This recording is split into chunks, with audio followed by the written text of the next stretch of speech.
Hey everyone, what's up? Hope you're doing well. Today I'm going to look at Phoenix Community Capital, who they are, what they do, how much it costs, how much you can expect to earn, and also what makes them different from all the other node projects out there. So really what Phoenix are is they are a DAS, which is DeFi as a service. They do want to integrate and sort of turn into a DAO, but none of the DAO features have actually sort of been activated yet because the project is so new.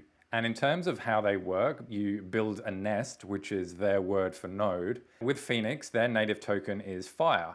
So you need 10 Fire, which will give you one Phoenix nest, and that gives you 0.225 Fire per day. To find out how much Fire costs, we actually have to go to Pangolin, and we can see here that 10 Fire equals 77.8 AVAX. And here on CoinGecko, you can see at the moment is 6,490.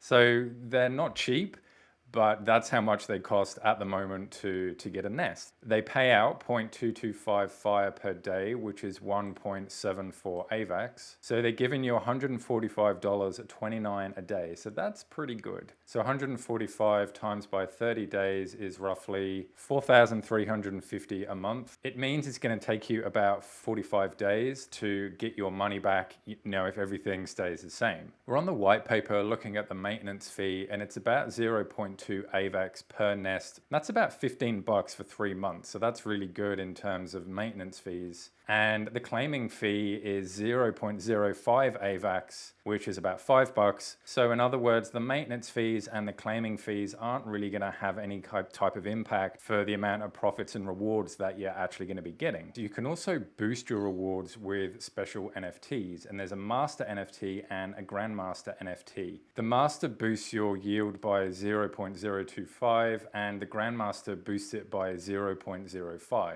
The master NFT is 50 AVAX and the grandmaster is 500 AVAX. The master's 4,100. Grandmaster's $41,000. So these are quite expensive NFTs. In addition to giving you boosted rewards, they're also going to allow you access to the ecosystem and the metaverse and all that type of stuff, so more utility there. And also the cost of the Grandmaster NFT is going to be halved. I went to try and figure out what the actual cost is now, but because I don't have 10 nests, I'm not able to select the NFT.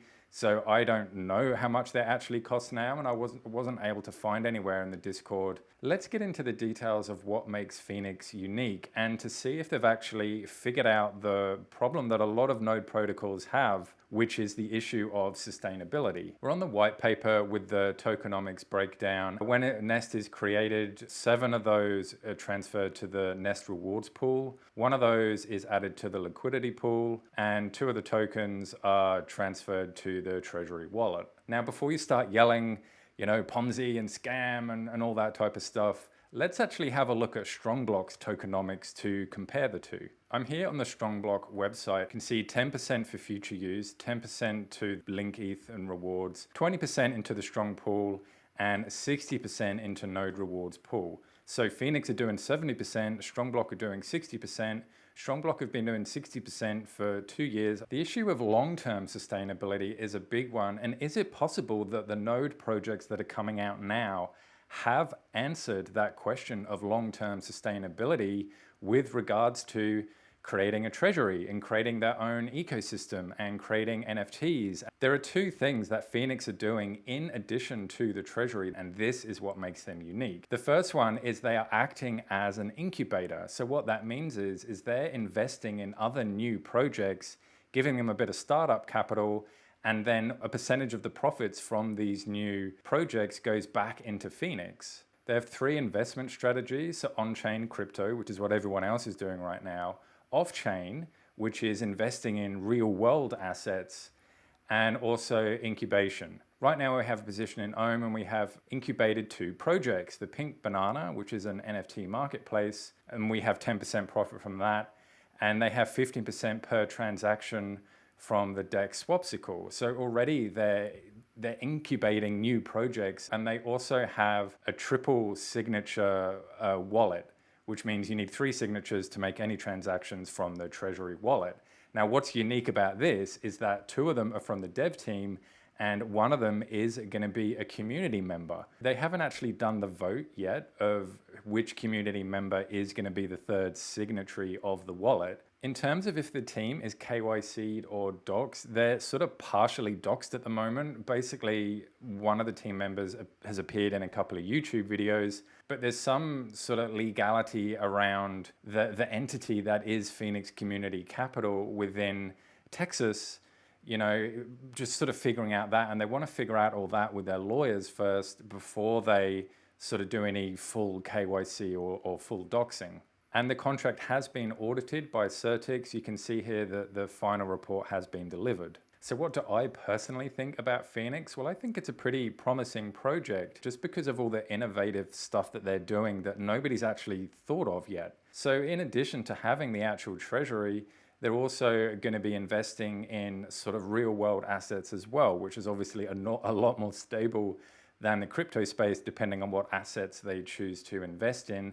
And also they are running as an incubator sort of hub, which is really, really great because they're sort of getting on board with new projects quicker, investing in them, and then getting a share of their profit. And even if you think that the incubator is a bit of a risk, but like if you invest in 10 projects, you only need really one or two of them to actually really take off to get back all your initial investment from all the projects that failed. I love the fact they're doing NFTs. Pretty much all the node projects now see the relevance and the importance of having NFTs because this does allow you access into the metaverse space, which is also starting to take off. Some of the cons of Phoenix is that they don't actually have a treasury tab or anything like that. The only way you can really know what they're doing is if you type in treasury into the Discord.